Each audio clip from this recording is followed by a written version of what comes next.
Baik, Pak Bambang, saya persilakan untuk menyapa teman-teman semuanya. Monggo, Pak. Oke, bismillahirrahmanirrahim. Assalamualaikum warahmatullahi wabarakatuh. Apakah Waalaikumsalam suara saya terdengar Assalamualaikum clear? warahmatullahi Ya, wabarakatuh. waalaikumsalam. Iya, terdengar dengan jelas, Mas. Oke, terima kasih para pembelajar. Dan kalau tadi banyak dari Depok sama Tasik, kebetulan saya sekarang bertugas di Kota Tasik, Bu. Jadi wajar supporternya ya gitu dah. Terus Terus kalau buat dari apa? Kota Depok, karena saya sebelum di Kota Tasik, saya ada di Kota Depok, Bu. Wah, Jadi luar biasa. Iya, iya, iya. saya Memang bawa ada supporter. korelasinya itu ada ya. G. Jadi saya buat supporter.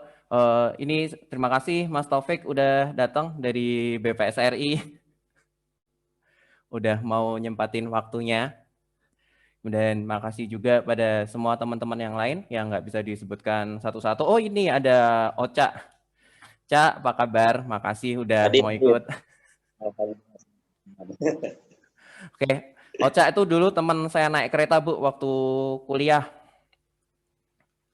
Namanya Rohadi.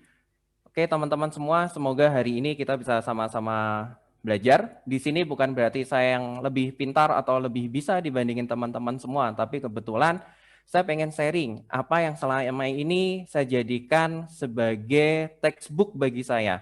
Apa yang selama ini saya jadikan sebagai panduan bagi saya sehingga saya bisa ada di posisi yang sekarang ini. Posisi yang mungkin diinginkan oleh banyak orang dan saya sekarang sudah ada. Tapi untuk bisa ada di posisi itu pastinya berproses, bahwa semua tidak tiba-tiba saya tidur, terus tiba-tiba bangun, wow, saya tiba-tiba ada di Depok. Tidur lagi, bangun, tiba-tiba saya ada di Kota Tasik. Kan tidak seperti itu, bahwa hidup itu proses. Jadi seperti itu. Sebelum kita mulai, seperti biasa, kalau saya sedang membawakan materi, kita awalin dengan doa. Yuk kita sama-sama berdoa sejenak, semenit, 2 menit, kita panjatkan pada Allah. Semoga apa yang kita pelajarin hari ini, apa yang sama-sama kita sharingkan hari ini bermanfaat dan bisa menjadi amal ibadah kita semua. Berdoa, silakan.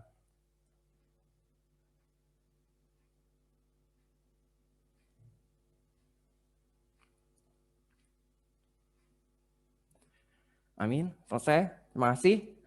Saya sudah bisa share screen ya.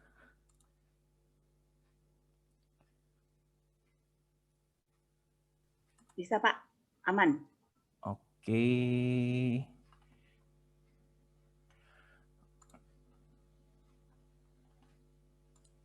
Oke. Sudah ya? Kelihatan kan?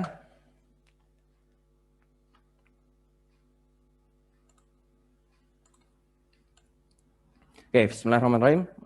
Kita mulai. Ada beberapa teman yang ketika di-share, mendapatkan share tentang acara malam ini, beberapa bertanya, kok acaranya mulainya 7:30 pagi? Terus ada lagi yang bilang, nanti disampaikannya dalam bahasa Inggris ya? Terus ada lagi yang bilang, ini cuma buat pemimpin ya? Sebenarnya semua itu tergantung dari bagaimana kita melihatnya. Kalau dibilang 7:30 pagi, halo, mungkin kita udah lupa dengan istilah IM dan PM ya. Di undangannya yang di-share dari S3 itu, tulisannya 7:30 PM, bukan IM, artinya malam. Karena tadi pagi juga saya iseng-iseng buka roomnya, ternyata ada beberapa belas teman yang salah baca, tidak memperhatikan PM dan IM. Nah, di situ ada satu pembelajaran yang bisa kita petik. Apa itu? Ternyata penting kita untuk bisa teliti. Ya kan? Ternyata penting untuk kita bisa teliti. Tuh. Terus yang kedua, karena dibilang untuk bisa jadi pemimpin. Berarti saya nggak bisa dong, saya kan cuma pelaksana, saya kan cuma koordinator yang tadinya kasih. Halo, apakah pemimpin itu berarti pejabat? Nanti kita pelajari. Terus kenapa judulnya Developing Others? Wah ini luar biasa, saya dapat ide judul ini dari Bu Tina, waktu itu ngobrol sama Bu Tina, diskusi sama Bu Tina. Saya bilang, Bu, saya pengen share gini, terus kita berkembang diskusinya. Akhirnya, oke, kita kasih judul Developing Others. Kalau disuruh persentasenya bahasa Indonesia, mungkin saya bahasa Inggris, mungkin saya akan lebih memilih saya belajar bahasa Sunda dulu aja. Karena sekarang saya ada di tempat yang mengharuskan saya bisa bahasa Sunda.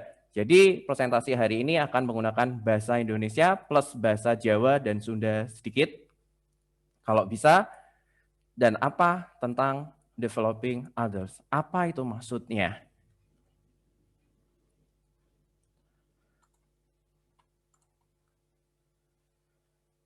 Kita ingat, segala hal di dunia ini berubah. Semua hal berubah. Kita lupakan absen manual. Kalau kita pernah di BPSRI atau pernah di pertama pengangkatan di Jakarta, pernah ngerasain kita absen nempelin 5 jari. Hand key namanya, bener-bener hand ditempel untuk bisa jadi key kita absen. Terus berubah jadi apa? Fingerprint. Cukup pakai finger, nggak perlu pakai hand, tapi cukup finger. Kemudian apa lagi berubahnya? Sekarang nggak zamannya lagi. COVID merubah itu semua. Sekarang kita cukup apa? Cukup dengan Kaizala. Cukup dengan gadget kita bisa absen. Bahkan kalau yang kreatif di sini saya buka aja. Ada yang kreatif dia cheating pakai fake GPS. Ada yang kreatif dia cheating pakai submitnya kapan. Ada yang kreatif dia cheating mundurin jam dan lain-lain. Balik lagi, hai, kita diawasi oleh Yang Maha Pengawas. Apalagi yang berubah? Dulu kita senang kalau di dompet kita banyak duit cash, apalagi yang warnanya merah. Tapi akhirnya semua berubah. Kita lebih senang bawa banyak-banyak kartu dibandingin bawa banyak-banyak uang cash. Dan berubah lagi apa? Berubah lagi sekarang cukup dengan HP kita bisa bayar semuanya. Dengan mobile banking, dengan fintech, OVO, ada juga DanaPay, ada GoPay, ada bermacam-macam fintech. Berubah. Apalagi yang berubah? Dulu kita senangnya ngantor. Bahwa kita bilang kita nggak bisa kerja kalau kita nggak ada di kantor. Itu selalu kita dulu bilang, ayo ini kerjain, aduh nggak bisa, kan harus ke kantor. Aduh ini datanya di mana? Nggak ada, datanya ada di kantor. Dan pandemi ini ngerubah. Kenapa? Ternyata di rumah kita bisa kerja. Harusnya sekarang kita sadar, ternyata banyak hal yang dulu kita bilang nggak bisa kok dikerjain di rumah, semua harus di kantor. Ternyata sekarang apa? Sekarang kita bisa kerjakan semua itu di rumah. Banyak hal ternyata kita juga produktif di rumah. Jadi, karena sekarang bahasa lagi ngetren, agile, agile. Apa itu? Gile. Bisa aja gitu. Terus aja gile atau apapun itu. Tapi sekarang lagi paling ngetren adalah agile. Agile itu apa? Kalau kita mau buka-buka kamus, kesimpulannya cukup agile adalah bergerak dengan cepat dan mudah. Kalau mau dalam satu kata yang lebih mudah, agile itu lincah. Karena semua hal berubah, makanya kita perlu agile. Karena biar lebih keren, kan nggak enak. Karena semua hal berubah, maka kita perlu lincah. Kan nggak enak. Enak agile gitu kan. Terus berarti lincah itu apa? Karena tadi ada dua kata kunci dalam agile, yaitu cepat dan mudah. Yang kita artikan lincah, itu artinya apa? Kita harus adaptif. Agile itu pertama kali bukan digunakan di dunia yang seperti ini. Karena saya dulu ketika kuliah, saya di programming, saya udah kenal namanya Agile Method. Itu apa? Itu adalah teknik kita membuat sistem informasi dengan cara agile. Itu gimana? Bahwa kalau biasanya kalau dibikin program, itu ada namanya metodologi waterfall. Jadi dari desain, perencanaan, nanti ada testing, terus ada lagi alpha test, beta test, baru rilis, baru dijual. Nah, kalau pakai metode agile itu gimana? Jadi semua proses itu dilakukan beradaptasi terus. Jadi nggak harus nunggu sampai testing baru bisa dicoba. Tapi langsung dari awal itu bikin modul kecil yang langsung bisa semua sistem itu jalan. Sistemnya kayak gitu. Jadi sama dengan sekarang yang agile yang diperluas, di-extend untuk berbagai hal. Intinya adalah adaptif, yang cepat, mudah, itulah lincah. Segala hal berkembang. Pohon itu nggak tiba-tiba besar. Pohon itu berawal dari biji atau benih. Kemudian pohon kecil semakin besar, dan akhirnya bisa jadi dia pohon yang sangat besar seperti di hutan-hutan. Dia berkembang. Tidak cuma pohon, kita pun berkembang. 40 tahun yang lalu, saya masih bayi. Sekarang, saya sudah dewasa. Dan 20 tahun yang akan datang, kalau umur saya panjang, saya akan jadi lansia. Begitu juga teman-teman semua yang ada di sini. Semua pernah melewati fase berkembang, dari bayi nggak bisa apa-apa, jadi balita, anak-anak, remaja, kemudian dewasa, dan terakhir lansia, tutup usia. Kita semua seperti itu. Apalagi yang berkembang? Dunia transportasi juga berkembang. Dulu hanya naik sampan di dayung, sekarang kapal pesiar mewah. Dulu pesawat dari kayu, Wright bersaudara, yang paling terkenal buat pesawat. Sekarang udah pesawat jet. Kereta uap dulu jalannya nggak lebih dari 5 km per jam. Sekarang ada kereta cepat yang bisa jalan sampai 600 km per jam. Mobil uap dulu kalau jalan 6 km per jam itu ditilang karena kelebihan kecepatan. Sekarang kalau mobil jalan 6 km per jam mungkin ditilang juga karena bikin kemacetan yang luar biasa. Begitupun sepeda. Segala hal berkembang. Apalagi kalau kita di dunia IT, di dunia komputer. Yang berkembang tidak hanya software dan hardware-nya, semua hal berkembang. Dulu kita mungkin nggak akan pernah kebayang kita bisa yang namanya webinar kayak gini. Ada yang dari Aceh, teman dari Aceh, kemudian teman dari Sulawesi, dan teman dari manapun kita bisa gabung dalam satu meeting room virtual seperti ini. Tapi ternyata perkembangan teknologi bisa membuat kita seperti ini. Pilihan adakah yang bisa kita ambil? Adakah pilihan yang bisa kita ambil? Saya rasa tidak ada pilihan yang bisa kita ambil. Karena hal yang pasti terjadi adalah perubahan. Semua tidak ada diam dalam satu tempat. Bahkan mungkin King Kong itu kalau dia dikasih tab, dia akan bisa pakai tab.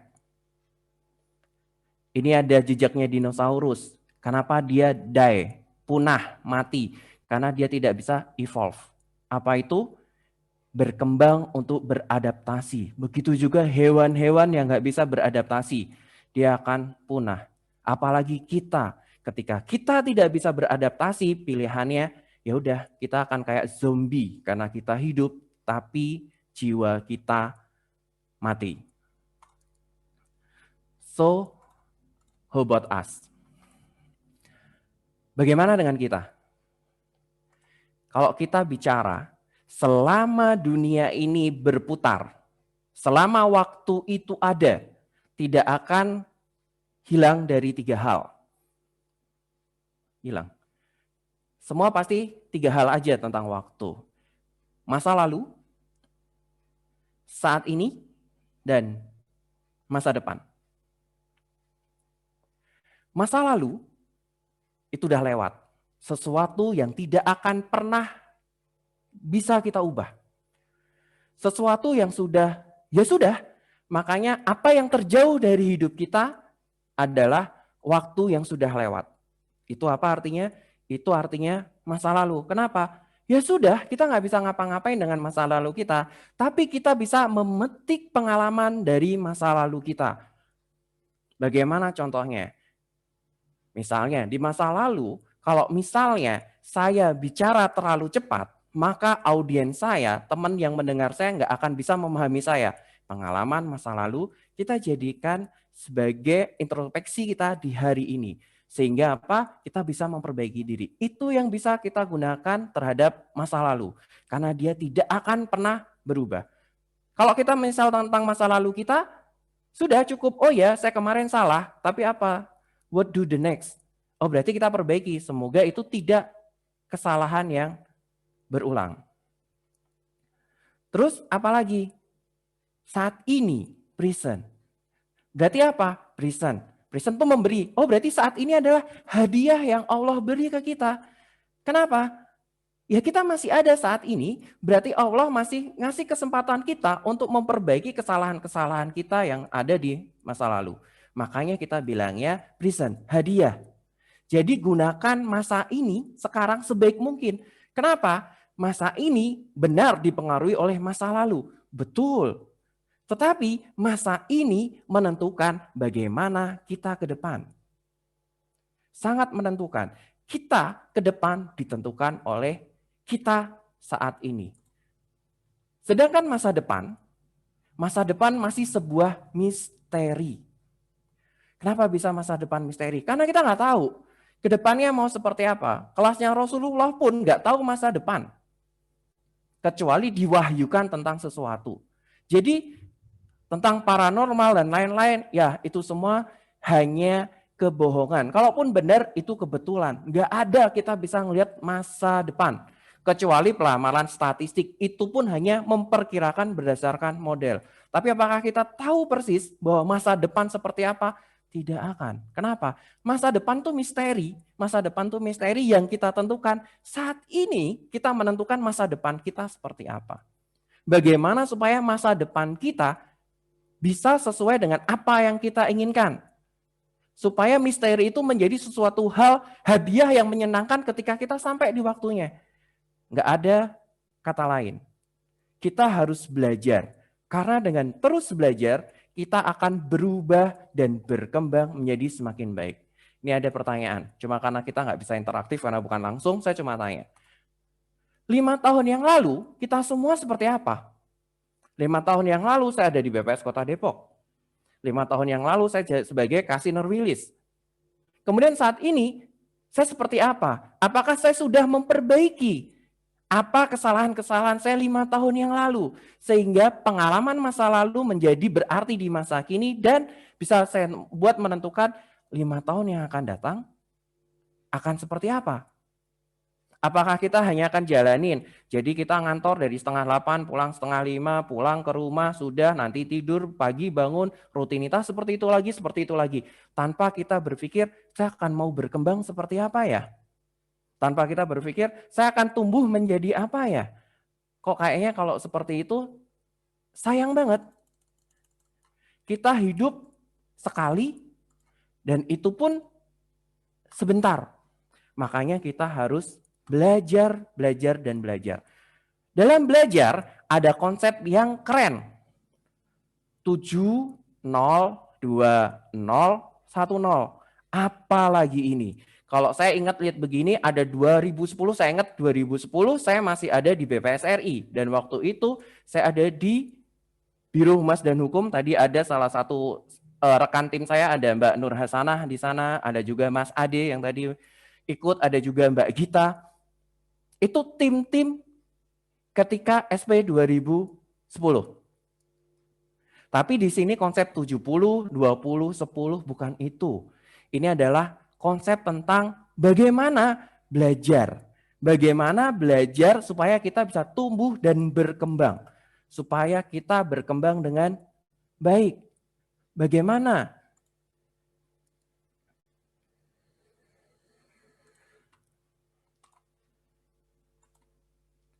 Nih, gambarannya 10% formal, 20% informal, 70% on the job. Gambaran yang lain lagi. 70% itu praktek langsung di dunia kerja. Dipraktekin langsung apa yang sudah kita pelajarin. 20%-nya itu adalah mentoring, kemudian coaching, kemudian sharing ilmu, dan 10%-nya itu belajar mandiri, bisa di classroom, bisa kita baca sendiri, bisa melalui webinar, bisa melalui apapun. 10%. Dan sekarang yang sedang kita lakuin, ini adalah kita berada di 20 dan 10. Karena sedang ada mentor yang menyampaikan, itu berarti ada mentoring. Nanti kalau dipraktekkan perlu ada coaching. Dan kalau teman-teman tertarik terus mencari tahu apa benar sih ini yang dibilang sama BP ini benar apa enggak ya. Kemudian dicari-cari di internet dapat, itu berarti dapat 10% ya, karena mencari. Dan 70%-nya semua yang kita sharing hari ini enggak ada artinya kalau kita semua tidak praktekkan dalam kehidupan sehari-hari kita. 10% belajar mandiri. Belajar itu bisa apa? Pelatihan, bisa membaca, bisa bertanya. Kita bertanya. Saya nggak tahu misalnya, saya nggak tahu tentang Zoom itu bagaimana. Dan saya tahu Mas Surya itu biasa menjadi host acara Zoom-nya S3. dan host-host yang lain. Ya saya tanya ke Kang Surya, Kang Cuy, gimana sih caranya breaking room? Gimana sih caranya ini? Gimana sih caranya ini? Gimana sih biar efektif? Nah, itu 10%. 20%-nya apa? Sharing ilmu. Memberi dan menerima terus diomongin bareng, intinya diskusi. Atau kita sharing tuh bisa nggak harus ketemu seperti ini ada forumnya, saya harus nyampein, harus ada audiens, nggak perlu. Kalau itu butuh networking, tapi kita bisa sharing, bisa 20% ini kita praktekin dengan apa? Menulis. Menulis itu penting. Ada orang yang bilang, dengan menulis itu membuktikan bahwa kita pernah ada. Yuk teman-teman nulis. Kemudian diskusi, tapi diskusinya ini bukan diskusi yang diskusi warung kopi gitu. Bahas sesuatu yang nggak ada ujungnya, bukan. Tapi diskusi tentang BPS lagi ini nih semua difungsionalkan. Terus apa yang bisa kita lakuin ya? Berarti nanti kita harus bagaimana ya dengan kondisi yang seperti itu? Itu 20%-nya. Dan yang paling penting di 70%-nya. Apa yang kita pelajari, apa yang sudah kita diskusikan tadi, yuk dipraktekkan. Aplikasikan pengetahuan yang kita punya. Pengetahuan yang hanya dipelajari, yang hanya didiskusikan, tanpa pernah diaplikasiin, nothing. Karena hanya ngumpulin 30%, 70%-nya praktekkan supaya kita apa tadi? Kita tumbuh dan berkembang. Mempraktekkan apa yang sudah kita pelajari, apa yang sudah kita diskusikan, akan seharusnya bisa apa? Merubah proses kerja kita menjadi jauh lebih baik. Mungkin tadinya kita nggak bisa ngatur, aduh caranya ngatur meja kerja gimana sih biar lebih rapi. Aduh banyak banget nih pekerjaan, gimana ya saya cara ngatur waktunya? Langsung praktekkan. Karena kalau kita hanya pelajarin, ditulis, tanpa pernah kita praktekin, ya udah sama saja. Kemudian kita harus bisa memperluas expanding tugas dan peran kita. Jangan bangga, jangan puas, saya kan cuma KSK. Saya cuma KSK ya sudah tugas saya di lapangan, selesai. Jangan bangga dengan seperti itu. Buat kebanggaan untuk diri sendiri, untuk keluargamu, untuk teman-temanmu ngerasa bangga bahwa hey aku pernah loh berkawan dengan dia, hey aku pernah loh, dia emang orangnya luar biasa. Kita expand tugas dan peran kita. Kita jangan cuma mikir, saya kan cuma penjaga kantor, saya kan cuma pelaksana, saya kan cuma, itu dalih. Dunia ini tidak butuh orang-orang yang banyak berdalih. Kemudian 70%-nya apa? Yuk bikin inovasi. Contoh inovasi yang sederhana. Aduh selama ini kita nyari data kok susah banget. Yang sekarang inovasi banyak dilakukan dari Sabang sampai Merauke. Apa? Semua data ditaruh di HP. Ada yang namanya Batagor, ada yang namanya Si Manja. Kami di Kota Tasik punya namanya Si Taktis dan macam-macam. Intinya sama. Itu adalah inovasi semua. Apa? DDA yang tebal itu akhirnya dimasukin hanya di sebuah gadget. Yang penting lagi apa? Supaya kita bisa praktek ikut komunitas-komunitas yang positif, yang membuat kita bisa mempraktekkan ilmu-ilmu kita dengan baik. Tadi saya di awal nanya, sebenarnya S3 itu cuma buat para pemimpin nggak sih? S3 itu buat siapa sih sebenarnya yang boleh ikut S3? Tadi Bu Tina udah jawab, S3 buat siapa aja? Yang penting dia mau belajar. Belajar nggak gampang. Belajar itu butuh kemauan, seperti malam ini. Mungkin yang ada di Kota Tasik, yang ada di Kota Depok, yang ya saya nggak maksa sih, cuma bilang, aduh ini dong jadi supporter dong, yuk lihat yuk macam-macam. Nggak pernah yang namanya malam-malam tiba-tiba webinar belajar apa sih, makanya kadang saya bilang, udahlah kita orang sharing ilmu. Intinya apa? Belajar itu butuh effort. Belajar itu butuh pengorbanan. Ya ini kita mungkin 1 jam, paling lama 1,5 jam lah. Mungkin ada yang nyambi pakai daster dan macam-macam, enggak masalah. Yang penting yuk teman-teman semuanya sisihkan waktu kita untuk belajar. Kita sekarang nanya, pemimpin. Pertanyaan pertama, pemimpin itu dilahirkan atau dikembangkan? Mungkin teman-teman nanya, masa gimana sih? Kalau saya bilang semua pemimpin pasti dilahirkan. Semua pemimpin pasti lahir dari rahim ibunya masing-masing. Kenapa? Nggak mungkin kan ada pemimpin tiba-tiba kayak untanya Nabi Saleh keluar dari batu. oh itu langsung jadi pemimpin, oh itu langsung jadi presiden Indonesia, nggak ada. Semua dilahirkan dulu. Terus, nah ilmunya yang harus dikembangkan. Itulah. Terus kapan pertama kali kita jadi pemimpin? Pertama kali kita jadi pemimpin kalau di Islam itu ketika kita udah mumayyiz. Yaitu ketika kita udah bisa membedakan ini tangan kanan, ini tangan kiri. Maksudnya apa? Kita bisa membedakan mana baik, mana buruk. Itulah pertama kalinya kita menjadi pemimpin. Pemimpin buat siapa? Pemimpin buat diri kita sendiri.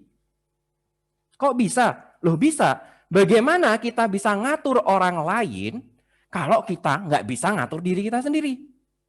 Bagaimana kita bisa meminta orang lain berbuat sesuatu kalau kita belum melakukan itu? Lihat Rasulullah. Rasulullah itu selalu memerintahkan apa yang beliau sudah lakukan. Jadi, pemimpin harus bisa menjadi contoh kan? Kapan pertama kali memimpin? Berarti saat kita sudah tahu mana baik, mana buruk. Itu berarti kita sudah mulai jadi pemimpin diri kita sendiri. Kalau nggak percaya gini, kadangkala ketika kita mau melakukan sesuatu, kita berantem tuh sama diri kita sendiri. Kita mimpin diri kita sendiri. Apa? Kalau dilakuin nanti begini loh. Terus sisi buruk kita bilang, tapi aku pengen itu. Sisi baik bilang, jangan, itu salah. Sisi buruk bilang, udah nggak apa-apa. Kayak gitu. Terus kita sebagai pemimpin ngatur, kita ambil jalannya ini loh. Gitu. Kemudian, apa syarat menjadi pemimpin? Sebenarnya nggak ada syarat kalau kita untuk memimpin diri sendiri, karena itu kewajiban. Tapi kalau kita mau expanding supaya kita bisa memimpin yang lebih luas, nggak cuma diri sendiri, karena semua pasti pemimpin. Itu ada di hadis. Setiap dari kalian adalah pemimpin. Ya kan? Istri pun pemimpin di rumah. Siapapun pasti merasakan menjadi pemimpin. Dan satu yang harus kita tonjolkan ketika kita menjadi pemimpin, kita harus punya sifat menonjol yang kuat. Sifat apa yang harus kita tonjolkan? Pasti sifat-sifat yang baik. Jadi kita belum bisa jadi pemimpin yang baik kalau kita belum punya sifat menonjol yang kuat. Atau kalau kita dalam bahasa lain, kita bisa bilang branding dia sebagai pemimpin apa? Dia punya branding apa? Dan jangan sampai branding itu branding yang negatif. Contohnya, dia mah tukang marah doang, dia mah sukanya nyalahin doang, dia mah bisanya manajemennya telunjuk doang. Nah itu berarti belum pemimpin, karena branding sifat menonjol yang kuatnya belum branding yang positif.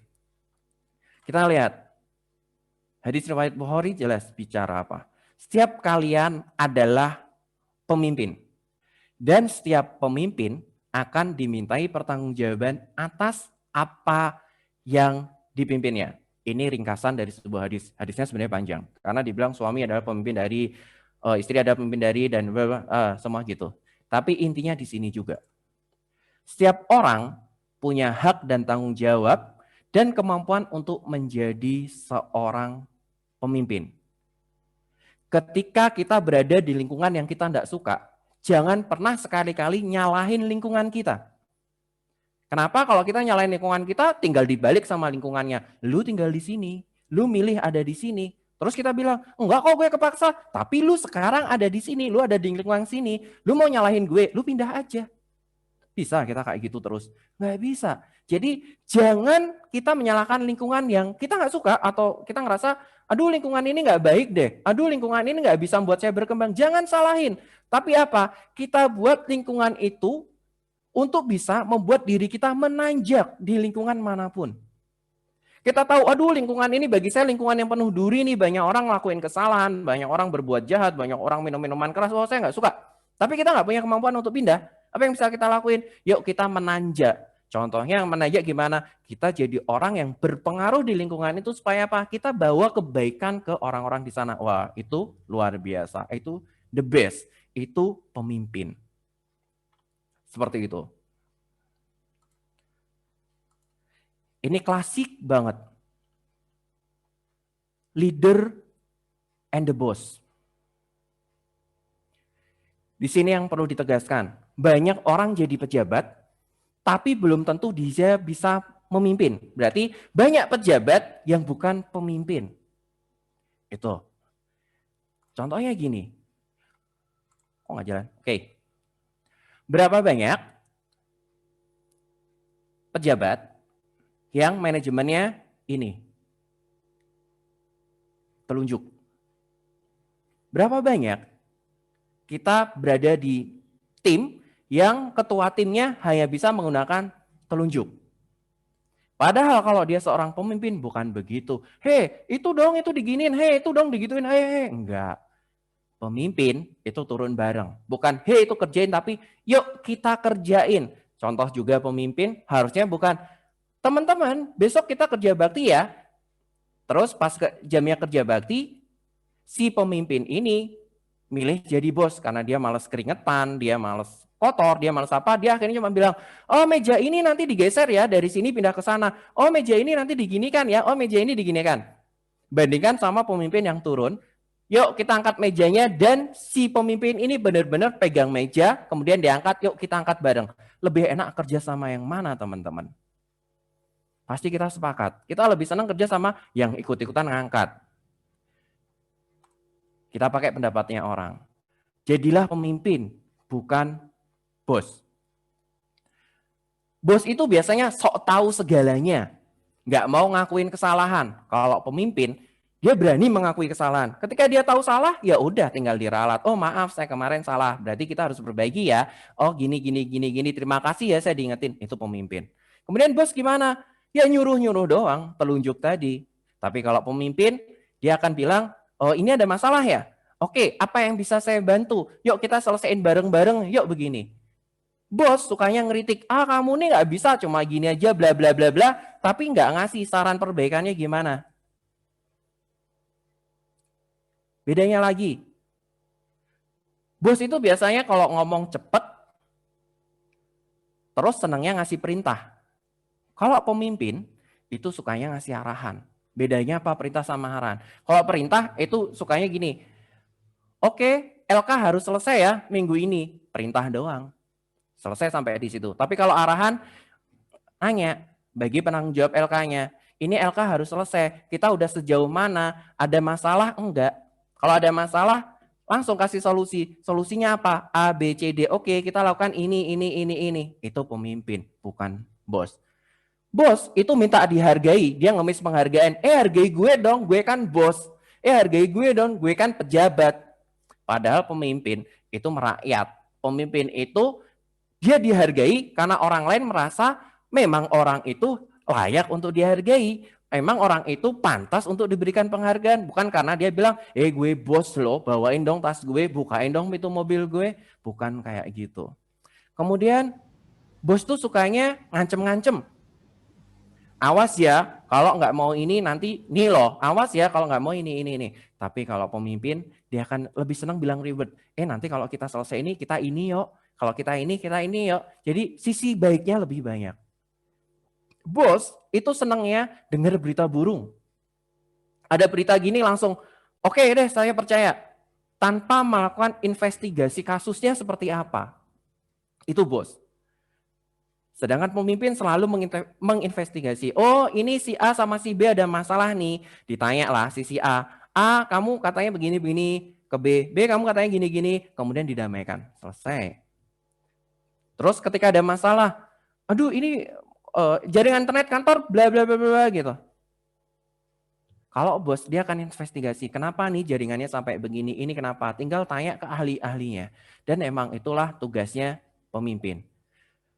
Bos lebih senang ngomong, saya perintahkan. Terus ini loh prestasi saya, ini loh. Pokoknya intinya saya, dan saya. Sedangkan kalau pemimpin, dia lebih senang bicara, oh ini hasil karya tim kami, oh inilah hasil tim, oh ini bukan, ini hasil saya. Dia tidak akan mengakui prestasi tim yang dia akui sebagai prestasi pribadinya dia.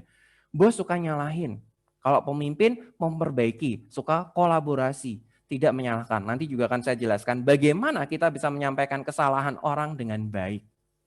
Jadi kita negur orang itu salah, tapi tanpa kita membuat dia malu. Tapi kita tetap, dia tahu dia salah, dia akan memperbaiki diri tanpa dia kehilangan harga diri. Kemudian bos, tadi udah dibilang suka memerintah. Kalau pemimpin harusnya sering bertanya.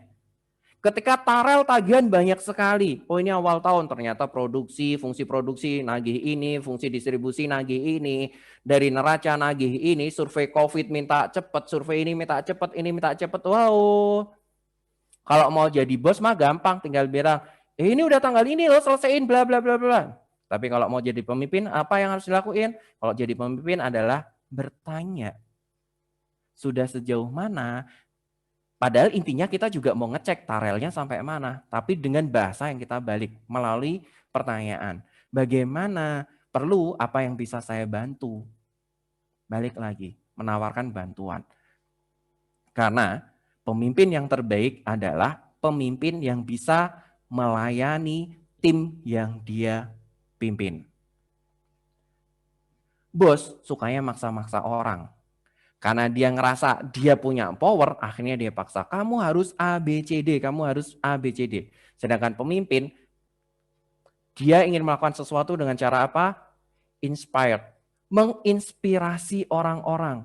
Bukan dengan cara, kamu saya paksa untuk ngelakuin ini. Enggak, tapi diinspirasi supaya mereka mau melakukan apa yang sebenarnya diinginkan oleh organisasi.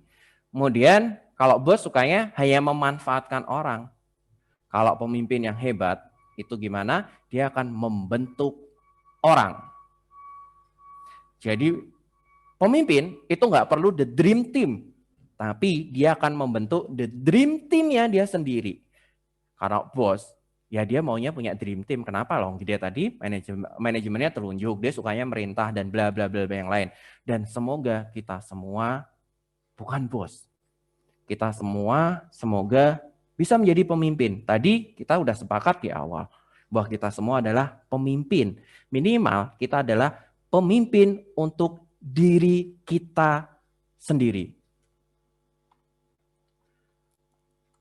Untuk bisa memimpin, walaupun itu diri sendiri, ada dong keterampilan-keterampilan yang harus kita miliki.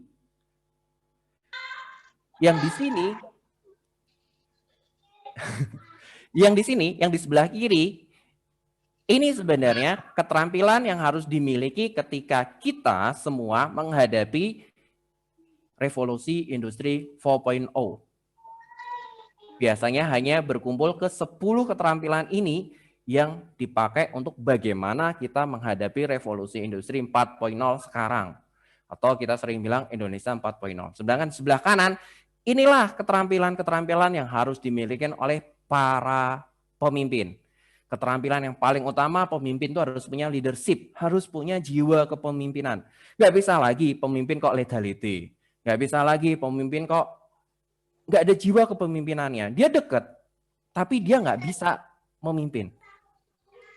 Kemudian apa lagi yang diperlukan? Kalian apa lagi? Ada personal development. Ini contohnya, kita bisa mengatur, oh orang ini pasnya di sini loh, harus begini, harus begini, harus begini. Pemimpin harus begitu.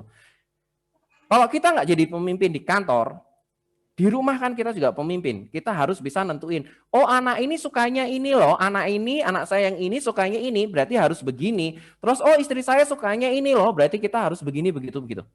Begitu. Dan kita lihat di sini, keterampilan yang diperlukan dalam ilmu memimpin kita, itu di atas itu berhubungan dengan soft skill dan semakin bawah itu berhubungan dengan hard skill. Jadi sebenarnya kalau kita benar-benar pemimpin nggak perlu lagi sih jago-jago banget IT, nggak perlu sih jago-jago banget software, karena yang dibutuhkan adalah skill non itu. Itu yang lebih dibutuhkan.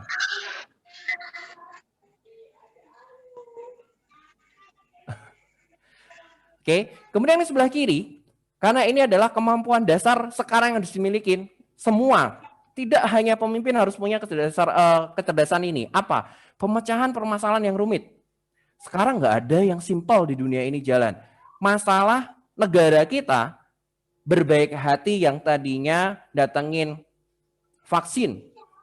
Karena lagi ini ya, datengin vaksin yang tadinya orang suruh bayar, kemudian terus digratisin.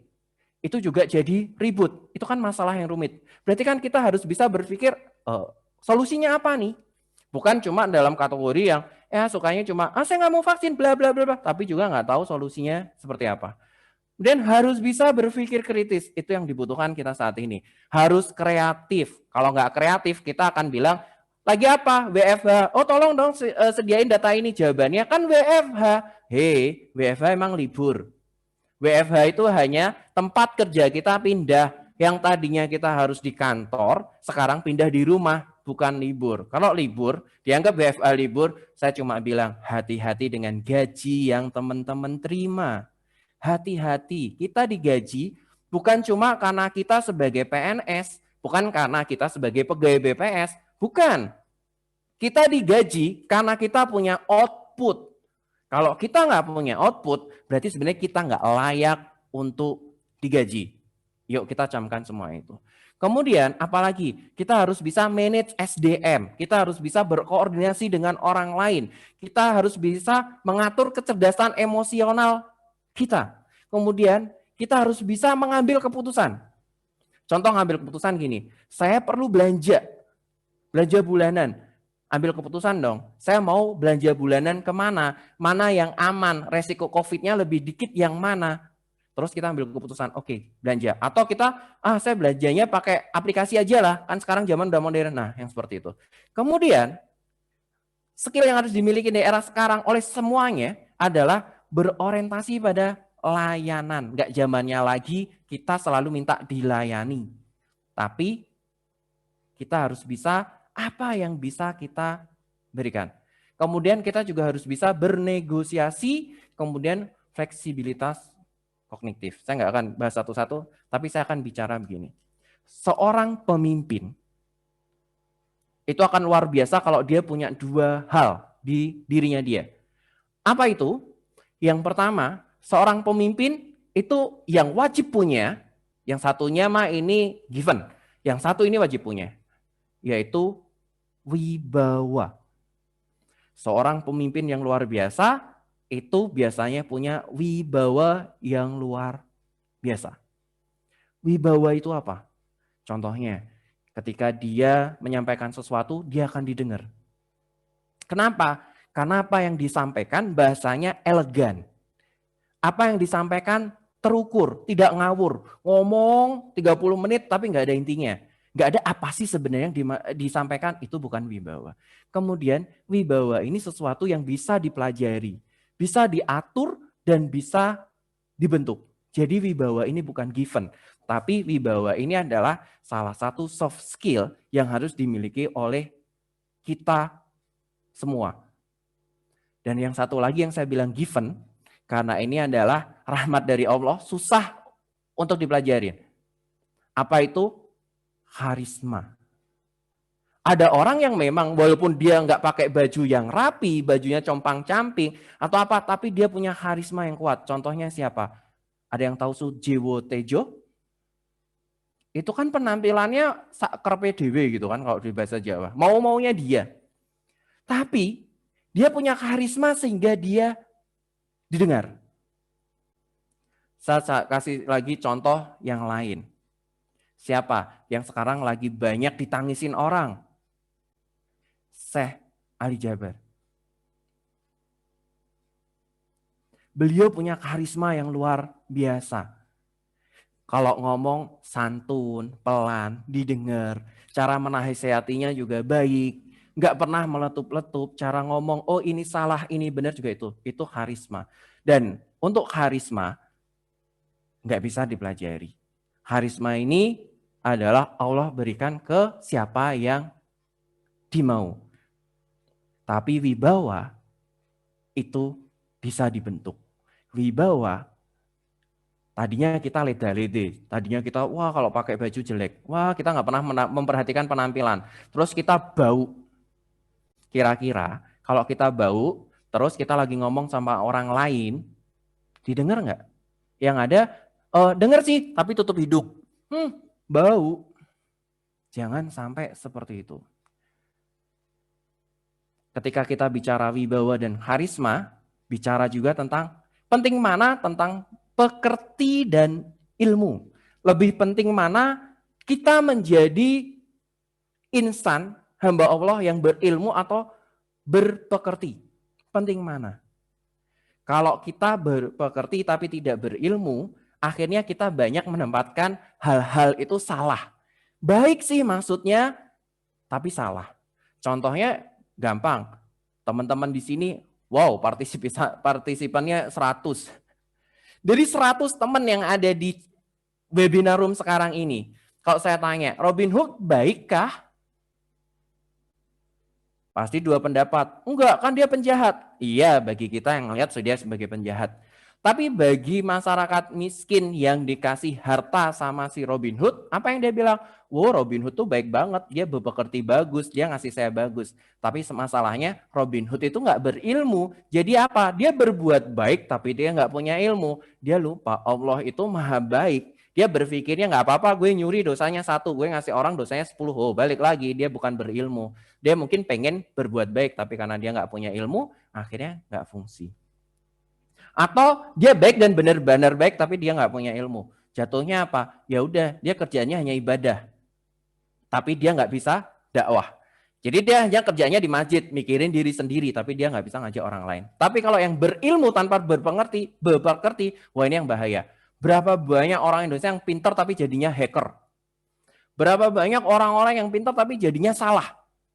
Berapa banyak? Kenapa? Dia ilmunya tinggi tapi dia tidak punya pekerti yang tinggi.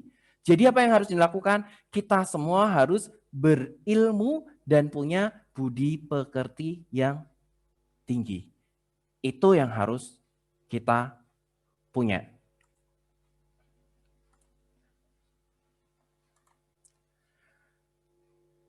Tugas dan tujuan utama pemimpin. Saya ulang lagi. Pemimpin bukan bos. Pemimpin bukan harus punya jabatan. Kita semua pemimpin. Pertama, harus bisa meningkatkan kualitas yang dipimpin. Ini foto saya 10 tahun yang lalu, cungkring. Saya masih jadi anak buahnya Pak Sairi, yang beliau orang luar biasa di BPS, ilmunya sangat luar biasa, dan ketika saya dikasih kesempatan untuk jadi anak buahnya beliau, sering nyupirin beliau, sering mendampingi beliau, memberikan materi kemana-mana, saya serap ilmunya, dan beliau paksa semua anak buahnya untuk belajar. Dipaksa harus baca buku, sebulan minimal 1 buku dan bla bla bla bla. Kenapa? Karena pemimpin yang luar biasa adalah yang meningkatkan kualitas mereka yang dipimpin. Jadi nggak ngerasa saya takut dia nanti kalau hebat saya kalah. Enggak. Tapi justru berusaha meningkatkan kualitas yang dipimpin. Bagaimana kalau di rumah? Di rumah meningkatkan kualitas istrinya, anaknya, contohnya dengan apa? Oh kita nggak senang anak kita main HP, kalau pas jam-jam di rumah, kita pengennya ngobrol. Ya kita pas pulang, jangan megang HP, tapi kita ngobrol ke anak dan ngobrol yang bermanfaat. Contohnya, kita bagi kisah-kisah yang inspiratif, contohnya seperti itu. Atau kita bagi lagi tentang bahayanya kalau misalnya kita kena radiasi. Tapi kita juga harus jadi contoh. Kemudian pemimpin yang luar biasa adalah yang bisa membangun pemimpin berikutnya. Ini Pak Rusman, orang luar biasa di BPS. Kalau sekarang yang di sini adik-adik nggak mengalami zamannya Pak Rusman, kita semua lihat gedung BPS sekarang dari Sabang sampai Merauke punya prototipe yang sama. Itu zamannya beliau sebagai kepala BPS. Dan ini ada Mas Aang. Beliau yang sekarang menjadi protokolernya kepala BPS. Dan ini ya si cungkring tadi. Intinya apa? Ada regenerasi kepemimpinan. Dan itu tugasnya siapa? Pemimpin harus bisa menyiapkan regenerasi kepemimpinan. Kita di rumah sebagai orang tua harus bisa menyiapkan anak kita supaya bisa jadi orang tua yang baik.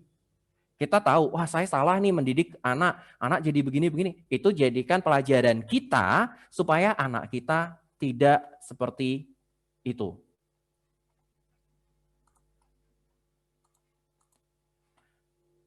Wow, udah 8:30, saya percepat deh. Sifat pemimpin.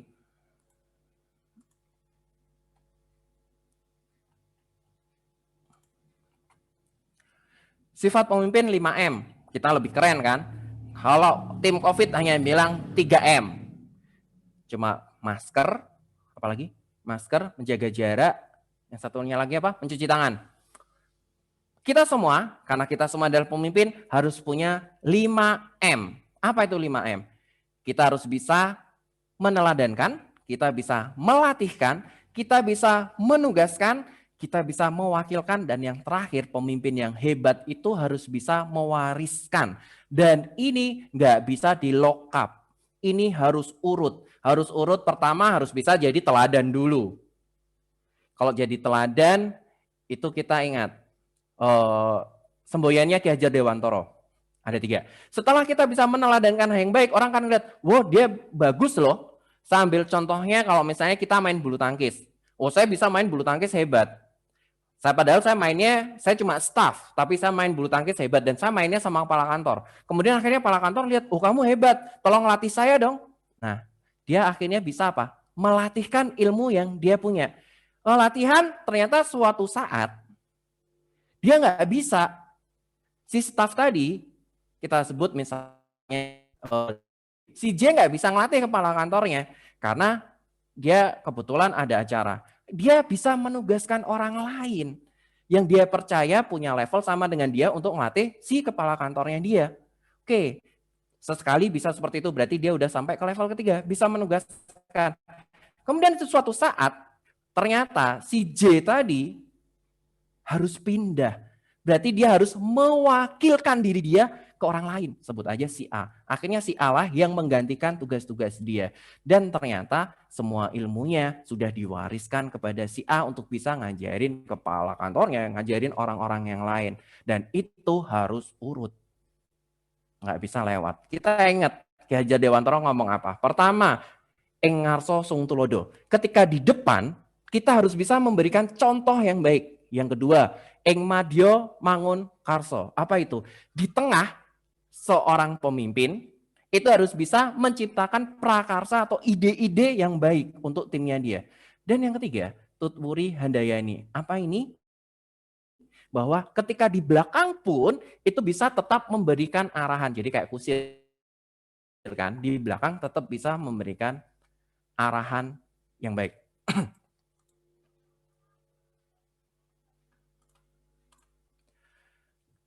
Kita ingat, supaya kita bisa berkembang, kita perlu ingat satu hal.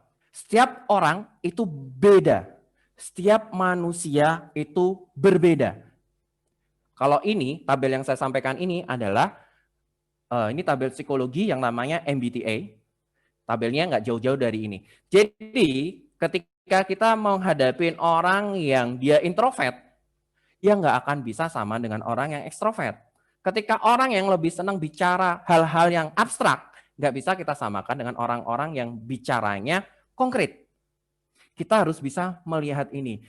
Jadi akhirnya apa yang harus kita lakukan? Kita semua harus bisa menempatkan orang yang tepat di posisi yang tepat dengan pekerjaan yang tepat. Itu kalau kita mau hasil yang maksimal. Ini harus kita lakukan. Apa yang menghambat kita untuk bisa tumbuh? Apa yang menghambat kita untuk bisa developing? Apa yang menghambat kita untuk bisa evolve? Hanya 4 dalih yang biasanya kita sampaikan. Dari apa? Pertama, biasanya dalih yang paling banyak dipakai. Kesehatan. Saya kan darah tinggi, saya nggak bisa kerja ini. Saya kan saya kan suka batuk, saya kan bla bla bla bla, saya kan ini. Dalih semua. Bagaimana supaya kita nggak berdalih dengan kesehatan? Jangan khawatir berlebihan tentang kesehatan kita, tapi kita jaga kesehatan kita. Syukuri kesehatan kita yang ada sekarang ini. Mungkin, saya agak cacat. Nggak apa-apa, itu semua pemberian Allah. Tapi kita syukurin. Bentar ya, saya minum.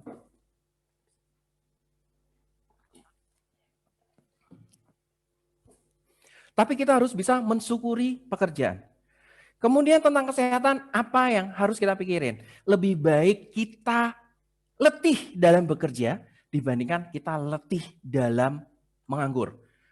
Dalih kedua yang sering dipakai, intelijensi, otak. Padahal otak semua orang sama. Bentuknya ya kayak begini nih otak. Ada otak depan, ada otak belakang, otak kiri, otak kanan, ada otak kecil, ada bla bla bla bla. Semua sama. Terus kita berdalih, dia kan pinter, saya kan enggak. Oh dia bisa dong, saya kan enggak. Enggak ada itu. Seringkali Kita meremehkan diri kita sendiri dengan rasa, saya nggak bisa. Kenapa? Karena kita percaya kita nggak bisa dengan kemampuan kita. Kita udah percaya otak saya tuh mampunya hanya segini, nggak bisa segini. Yang ngasih batasan itu siapa? Kita atau orang? Atau Allah? Enggak, kita sendiri. Jadi yang perlu kita hindari dari intelijensi, dari dalih intelijensi apa? Sikap saya jauh lebih penting dibandingin sekedar intelijensi saya. Kemampuan berpikir saya itu jauh lebih bernilai dibandingkan kemampuan mengingat fakta. Apa maksudnya ini? Saya tanya, kalau misalnya seseorang ini hafal siapa juara Piala Dunia dari tahun 30 sampai tahun 2000, Terus siapa pemenang Piala Oscar bla bla bla bla bla bla. Kira-kira nilai orang itu berapa? Kalau saya bilang, kalau saya suruh gaji orang itu dan saya punya pekerjaan, saya akan bayar dia nggak lebih dari 100.000. Kenapa? Karena apa yang diomongin oleh dia semua itu hanya sebuah fakta yang ada di ensiklopedia. Saya nggak perlu punya dia untuk bekerja dengan kita di tim kita untuk kita bayar, tapi cukup kita beli ensiklopedia, selesai. Semua fakta itu ada. Tapi kita butuh orang-orang apa? Yang punya kemampuan untuk berpikir, bukan IQ. Bukan IQ, tapi kemampuan berpikir. Dalih yang ketiga apa? Usia. Saya kan terlalu muda, saya kan terlalu tua. Oh, saya belum saatnya untuk itu, saya masih muda, saya masih pengen gini. Saya tanya, batas muda sama tua apa sih? Saya sekarang 41 tahun. Kalau saya berdiri di depan mahasiswi, pasti akan dibilang, oh Bapak sudah tua, kan udah 41. Tapi kalau saya berdiri di orang-orang yang umurnya 40 ke atas, kamu kan masih muda, kamu kan 41. Jadi batasan usia sebenarnya apa? Suatu hal yang garisnya tuh tidak jelas. Daripada kita nyalahin umur, mending kita mikir apa? Berapa banyak ya waktu produktif yang masih saya miliki dan saya bisa bikin apa ya? Itu untuk ngatasin dalih usia. Dalih apa lagi yang sering kita bilang? Nasib. Ya sudahlah, nasibku begini. Sorry, ingat. Nasib ditentukan oleh hubungan sebab akibat. Apa itu?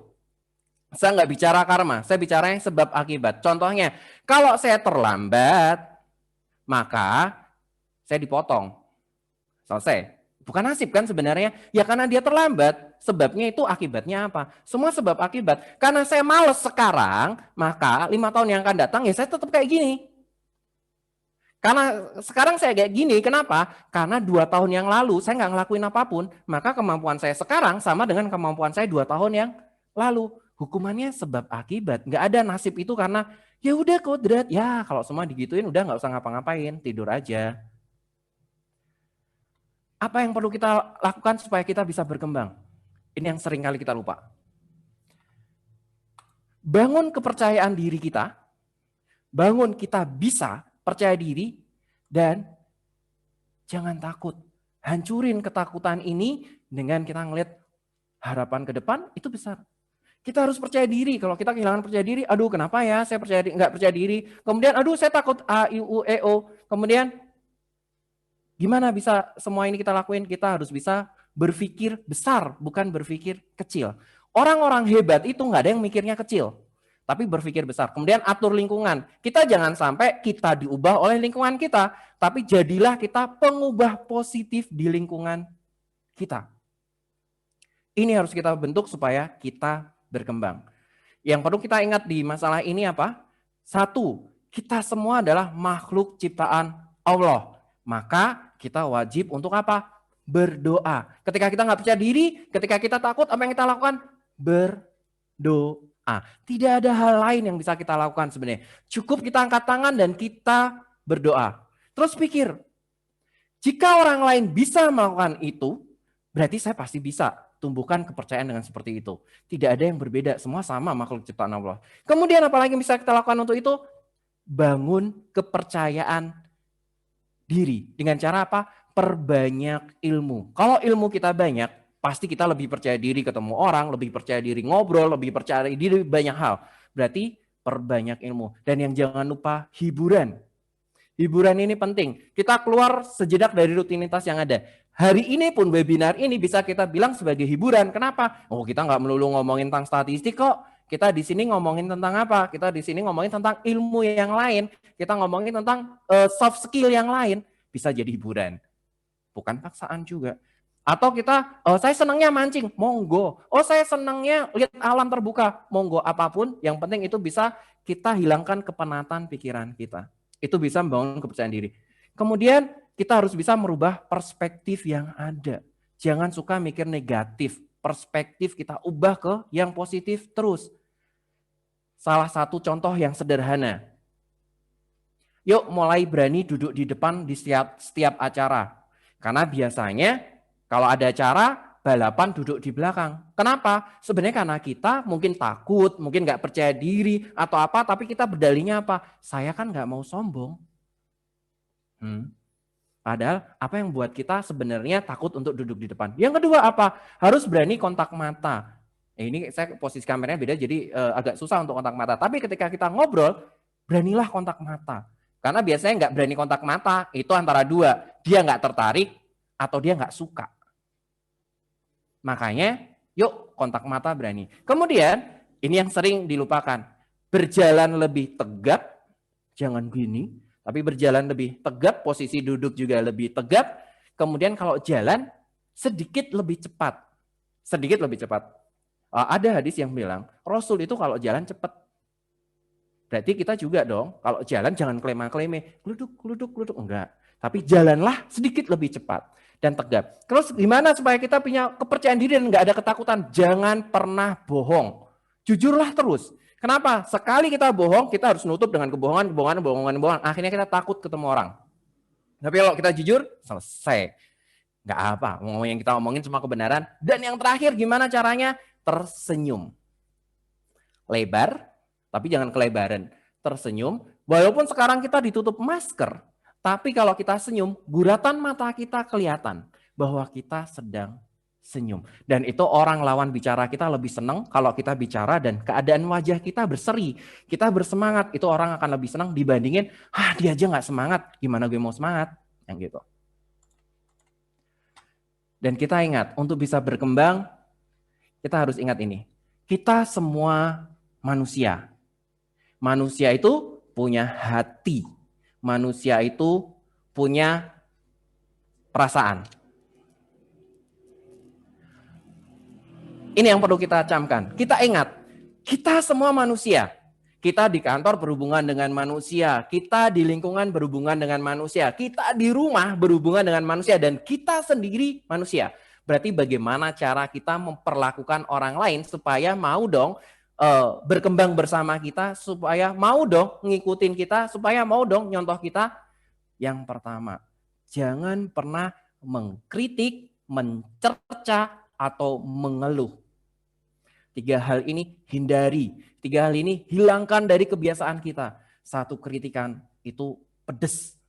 1 kritikan, jadi keinginan kita untuk dihargai itu sama besarnya dengan ketakutan kita untuk dikritik. Jadi jangan mengkritik. Kalaupun terpaksa mengkritik, ada caranya. Semoga kita cukup. Jadi jangan mengkritik, mencerca, atau mengeluh.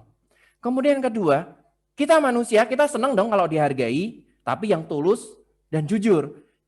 Ini bedanya penghargaan dan sanjungan. Kalau menghargai itu tulus, dari hati. Oh, dia baik. Jadi kita hargai. Aduh, terima kasih ya udah dibagi ilmunya. Aduh, terima kasih ya sudah dibantu. Itu penghargaan. Tapi kalau sanjungan, ya bohong. Lu hebat ya. Oh, kayaknya gini. Tapi sebenarnya dalam hatinya dia, apaan sih lu? Jangan.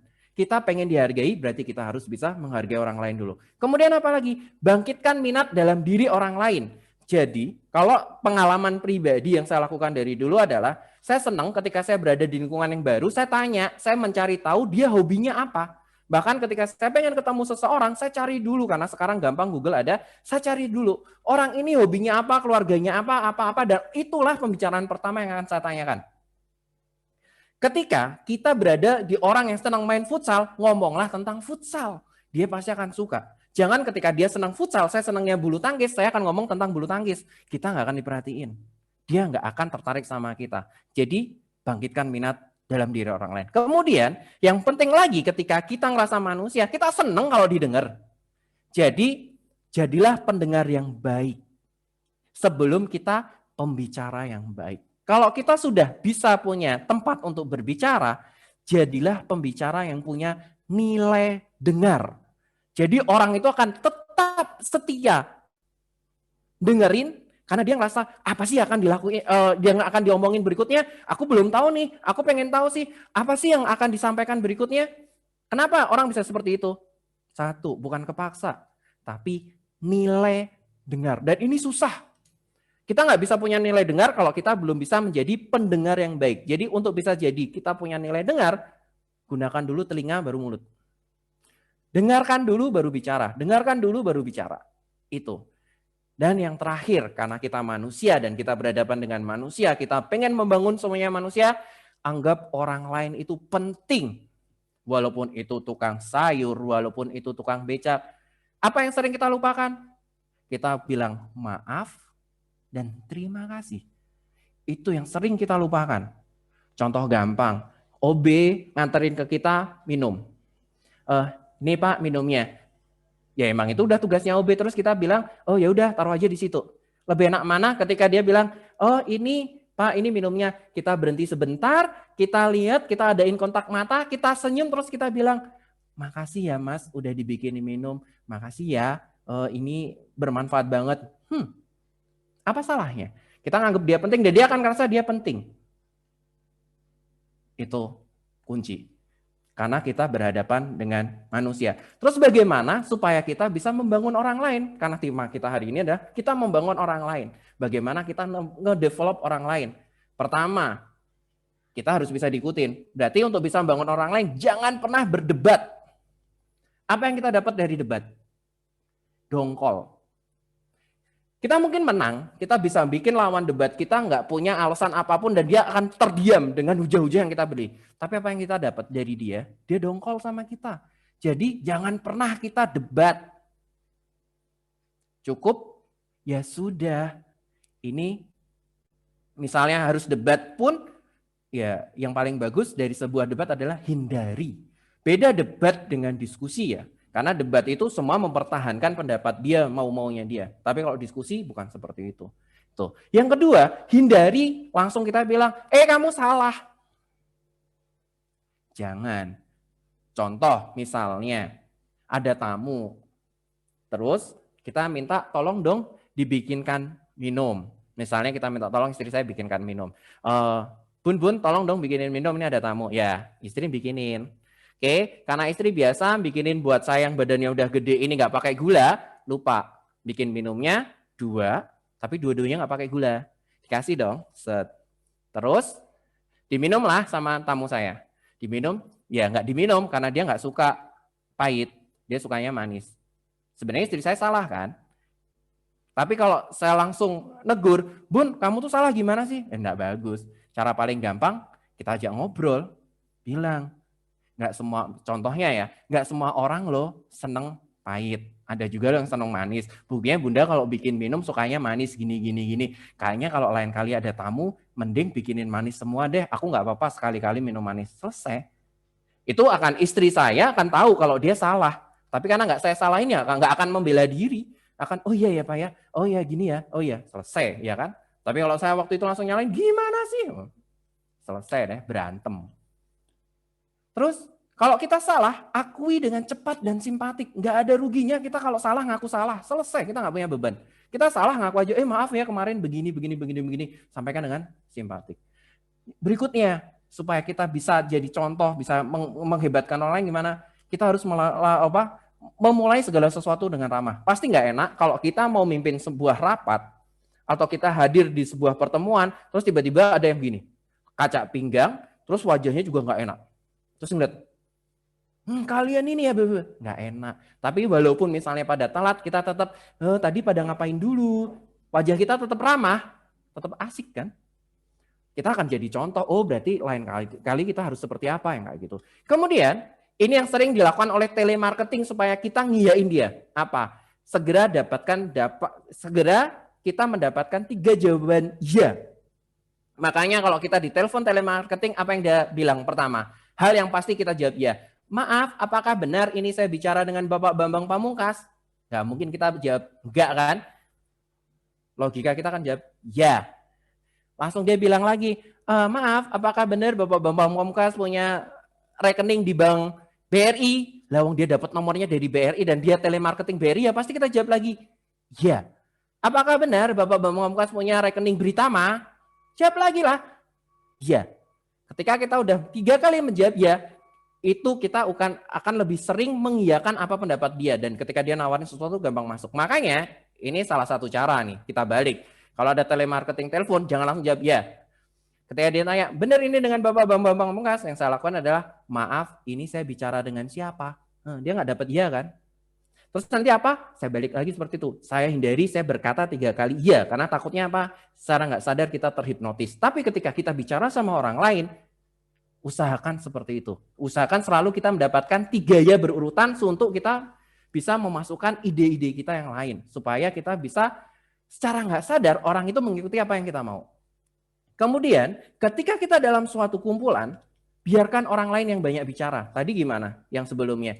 Gunakan telinga dulu dan ketika kita dikasih kesempatan berbicara, kita harus punya apa tadi? Nilai dengar. Jadi apa yang kita sampaikan itu ada nilai dengar. Jadi biarkan ketika kita dalam perkumpulan orang lain banyak bicara, kita dengerin aja. Pasti dia akan senang sama kita. Karena apa? Kita jadi teman curhat yang baik. Apalagi yang harus kita lakukan supaya kita pantas untuk ditiru, supaya kita secara nggak sadar kita memperbesar orang lain. Nih, biarkan orang lain merasa bahwa itu adalah idenya. Bisa jadi si A pinter komputer, dia bikin suatu sistem bla bla bla, dilapori ke pimpinannya dia. Kemudian pimpinan laporin lagi ke pimpinan yang lebih tinggi, tapi nggak bilang. Yang bilang yang ngerjain si A loh. Tenang aja, nggak apa-apa. Biarin orang lain merasa bahwa itu adalah idenya. Biarin. Kita nggak perlu kok jualan ide. Jadikan itu sebagai investasi kita aja. Oh itu ide kita kok, tenang aja. Kita yang lebih tahu. Jadi nggak masalah. Terus sering-sering kita melihat dari sudut pandang orang lain. Kalau sekarang saya dalam posisi kepala kantor, yang selalu saya jadikan benteng adalah ketika mau bekerja, contoh diri saya sendiri adalah dulu ketika saya jadi staff, ketika saya jadi kasih, paling nggak senang kalau kepala kantor begini. Berarti sudut pandang itu saya selalu pakai untuk apa? Supaya saya tidak melakukan itu, dan itu. Jadi biasakan kita dalam sudut pandang orang lain. Kemudian yang nggak kalah pentingnya adalah kita bisa bersimpati dengan ide dan hasrat orang lain. Karena kalau kita di kantor di Tasik itu ada 23 orang, pasti ada 23 ide, pasti ada 23 hasrat. Ya kita harus kelola. Harus kita bersimpati. Misalnya anak kita di rumah punya ide, harus kita bisa bersimpati dan kita tunjukkan minat ke ide itu. Kemudian ini yang mungkin agak susah. Imbolah motif-motif yang lebih mulia. Contohnya gini, dia menyampaikan ide, kita tertarik, tapi sebenarnya kita tahu ada hal yang lebih baik. Nah, itu masuk ke sini, imbolah motif-motif yang lebih mulia. Jadi kita perluas ide dia. Misalnya dia bilang, aku cuma pengen bantu ini, aku punya uang segini, aku pengen bantu ini, bantu pondok pesantren. Oh, kita luasin. Daripada kamu gitu, kamu lebih baik ini. Nah, itu kan pekerjaan yang jauh lebih mulia, seperti itu. Kemudian ini yang penting, ketika kita pengen merubah orang lain, membesarkan orang lain, kita dramatisir ide-ide kita menjadi luar biasa. Iklan itu sebenarnya kan semua drama. Pemutih wajah, tiba-tiba putih, kita tahu semua itu. Bahwa itu dramatisir, tapi kita suka.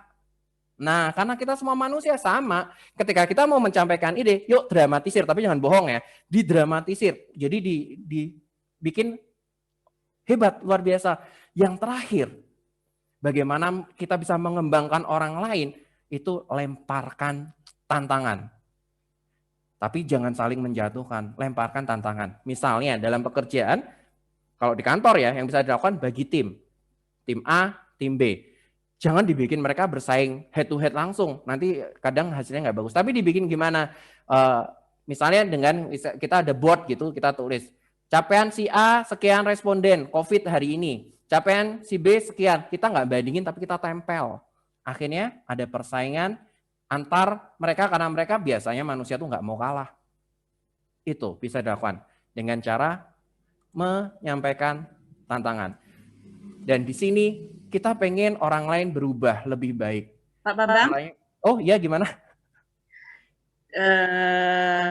Udah mau jam 9 malam. Oh iya deh. Lagi. Oke, Kak, percepat.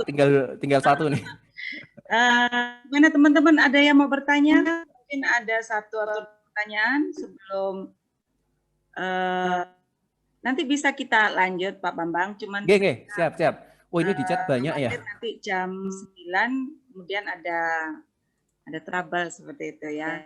Oke. Teman-teman ada yang mau ini bertanya langsung ke narasumber? Silakan raise hand. Kalau di chat tadi kebanyakan teman-teman ada yang nggak bisa baterai. Iya. Teman-teman mengapresiasi. Susah dibaca ya. Keren, daging semua katanya gitu ya, materinya bagus. Nah kalau belum ada pertanyaan, silakan dilanjut. Ini kurang berapa slide lagi? 2 slide. Ini penutupan. Oke, maaf ya teman-teman. Ini kasihkan ngobrol. Semoga teman-teman nggak bosan. Yang selanjutnya, bagaimana mengubah orang lain? Karena kita salah satu tujuan kita belajar hari ini, kita pengen bagaimana develop the other. Kita mengubah orang lain itu artinya. Pertama, kita biasa memberikan penghargaan yang jujur. Ketika kita lihat teman kita punya prestasi sekecil apapun, hargai itu. Kemudian yang kedua, dengan cara tidak langsung ini maksudnya apa? Kita jangan sampai pengen berubah. Orang langsung kita bilang, gue pengen dong lu berubah kayak gitu. Jangan seperti itu. Tapi caranya gimana? Kita ajukan dengan cara pertanyaan, dengan cara memberikan tantangan tanpa dia sadar bahwa dia ingin diubah. Dan kalaupun dia salah, jangan dikritik secara langsung. Tapi caranya gimana? Ya, dengan pendekatan yang lebih persuasif. Kemudian lebih sering bicara kesalahan diri sendiri untuk dijadikan pengalaman orang lain. Jadi orang lain kan rasa, oh dia juga pernah salah. Itu tadi. Kemudian yang berikutnya, pertanyaan sebagai ganti perintah. Jangan langsung kita direct perintah, tapi pertanyaan, apa yang saya bantu? Oh mungkin bisa begini, bisa begini. Awali dengan pertanyaan. Kemudian biarkan orang lain menyelamatkan muka. Kita tahu si A salah. Kita tahu dia salah, sangat salah. Tapi kita harus biarkan dia untuk menyelamatkan muka. Gimana caranya? Biarkan dia membela diri. Biarkan dia itu dan jangan kita jatuhkan. Dan jangan pernah kita nyalain orang di muka umum. Itu ilmu yang penting. Dan ini hampir terakhir. Hargai semua peningkatan dari tim kita yang kita punya. Hargai itu. Walaupun sedikit, hargai itu dan apresiasi itu. Kemudian selalu berikan reputasi yang baik. Jangan berikan nama-nama buruk atau julukan-julukan buruk ke teman-teman kita. Tapi berikan julukan-julukan yang positif ke teman-teman kita. Itu penting. Kemudian, ketika orang lain salah dan kita pengen mereka berubah, buatlah kesalahan itu tampak mudah bagi mereka untuk diperbaiki. Jadi begitu. Buatlah kesalahan itu tampak mudah untuk diperbaiki. Walaupun sebenarnya susah. Jatah kita pemimpin yang mikir. Itu susah sebenarnya. Tapi kita buat si pelaku kesalahan itu seolah-olah ngerasa ini mudah kok diperbaiki. Jadi dia punya kepercayaan diri berikutnya untuk bisa. Kemudian yang terakhir, buat orang lain merasa senang mengerjakan hal yang kita sarankan. Kalau cara-cara tadi di atas kita lakukan, pasti orang lain, ya dia akan, ini kok senang lakuin aja hal-hal yang kita saranin. Semua orang pasti sukses. Yang jadi masalah hanya berapa lama kesuksesan itu akan datang. Ada yang 1 tahun, 2 tahun, 3 tahun, 4 tahun, 100 tahun, 200 tahun, 300 tahun, 400 tahun, sampai mungkin 1000 tahun. Apa yang beda? Sukses ditentukan dari usaha masing-masing orang. Jadi kita semua pemimpin terhadap diri kita sendiri minimal. Apa yang harus kita lakukan? Allah suka orang yang bersegera. Jadi bersegeralah berubah. Bersegeralah melakukan kebaikan-kebaikan. Karena ingat, Allah selalu memampukan orang-orang yang terpanggil. Saya rasa demikian. Terima kasih. Assalamualaikum warahmatullahi wabarakatuh. Kita pertanyaan. Monggo Butia. Waalaikumsalam warahmatullahi wabarakatuh. Ya, bagus sekali ya Mas. Dari tadi saya senyum-senyum. Kayaknya saya bos deh. Oke. Ini dari Pak Surya. Satu ini aja kali ya, soalnya udah mau jam 9. Saya besok mau ujian. Mohon maaf Bu, mohon maaf. Nggih. Semoga sukses nggih Bu nggih. Oke, amin. Bagaimana membangkitkan motivasi potensi ketika kita berada pada situasi yang kurang support. Bagus pertanyaannya. Gimana teman-teman? Oke, terima kasih nih teman-teman. Bagaimana membangkitkan? Tadi balik lagi, jangan pernah kita nyalain orang. Jangan pernah kita nyalain lingkungan kita. Tapi jadilah kita sesuatu di lingkungan kita. Tanya, permata dimanapun tetap permata, iya enggak? Permata itu walaupun kecemplung di kandang ayam yang banyak kotorannya, orang tetap mau ambil enggak? Tetap, karena tahu apa? Dia permata. Begitupun kita. Jadikan diri kita permata dimanapun. Kita nggak peduli. Kita berubah jadi lebih baik. Itu untuk kita. Bukan untuk orang lain. Jadi itu yang perlu dilakukan. Kita untuk kita. Nggak usah mikirin orang lain. Kita berbuat baik bukan karena orang. Kita berbuat baik jadi lebih baik. Jadi lebih berkembang karena orang lain. Itu aja. Makasih. Oke, itu ada Pak Yanyan mengangkat tangan. Gimana Pak Yanyan? Oke, monggo Mas Yan. Assalamualaikum. Waalaikumsalam. Wih, di kamar. Ya, makasih kesempatannya nih. Alhamdulillah luar biasa bisa menyimak sharingnya Pak Bambang. Pertanyaan tuh yang dari diagram psikologi itu tuh. Hah? Berarti kan ada upaya untuk mapping bagaimana kondisi katakanlah anggota tim yang bisa jadi orang-orang ini baru ditemui sekarang gitu kan. Pak Bambang sebelumnya di Depok, pindah ke Tasik. Nah, upaya untuk mappingnya itu seperti apa? Mungkin bisa sharing juga pengalamannya bagaimana. Terima kasih. Terima kasih. Kebetulan ilmu ini udah ada lama dan kebetulan banget gitu. Allah itu maha baik. Saat kita habis dilantik nggak lama ada capacity building untuk semua pejabat administrator se-BPSRI tapi dibikin beberapa gelombang. Salah satu yang diajarkan adalah mapping tadi. Jadi talent mapping tapi dengan menggunakan MBTI. Nah, apa yang dilakukan di Tasik? Yang saya lakukan di Tasik, ya enaknya karena udah jadi kepala ya, bisa bikin sesuatu lebih gampang untuk dijalankan gitu.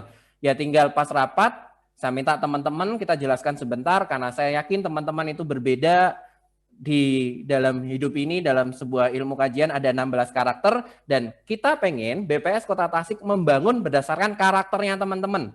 Karena tadi direct man, indirect test. Makanya semua ada mengisikan tes MBTI itu. Jadi ada. Dan ketika pertama kali saya di Kota Tasik, yang saya lakukan pertama, saya bertanya, saya ngobrol ke teman-teman, dan itu saya catat. Oh enggak, saya bawa catatannya. Itu saya catat, misalnya, saya catat namanya Budi Siswadi. Hobinya apa? Sampai saya tanya segitunya. Anaknya berapa, itunya apa. Kenapa? Karena pasti teman-teman lebih suka kalau ditanya, gimana kabar anaknya? Dibandingkan misalnya saya tanya, gimana kabar si kakak? Karena saya tahu Pak Budi kalau manggil anaknya yang besar namanya si kakak. Lebih seneng kan? Gimana kakak? Udah sehat kalau misalnya sakit. Atau yang lain, misalnya dengan Budini, dengan anaknya. Saya akan tanya, Budini gimana anaknya? Gimana kabar? Saya sebut nama anaknya. Lebih suka kan? Itu yang dilakukan, yang dipraktekin. Gitu. Jadi memang ada tesnya yang dilakukan untuk bisa jadi 16 tadi. Itu bisa di-sharing kok kalau teman-teman mau. Baik, teman, dari jam 21 waktu Indonesia Barat, berarti teman-teman yang di Indonesia bagian tengah dan timur sudah. Iya, yang timur udah jam 12. Jadi kita akhiri dulu. Syukurlah ini ya direkam sehingga benar loh Pak dari tadi saya bikin kayaknya ada beberapa hal yang harus saya rubah dalam hubungan saya dengan tim. Baiklah, terima kasih teman-teman. Sami-sami. Hari ini bermanfaat. Materi kita diunduh ya grup S3 teman-teman gabung saja di grup S3. Terima kasih. Wassalamualaikum warahmatullahi wabarakatuh. Waalaikumsalam warahmatullahi wabarakatuh. Terima kasih semua teman-teman. Akhiri dengan kafaratul majelis. Subhanakallahumma wabihamdik asyhadu an la ilaha illa anta astaghfiruka wa atubu ilaik. Terima kasih teman-teman. Semoga semuanya bermanfaat. Selamat istirahat. Bagi yang Indonesia Tengah Timur, mohon maaf ini sampai tengah malam. Terima kasih Mas Bambang. Assalamualaikum.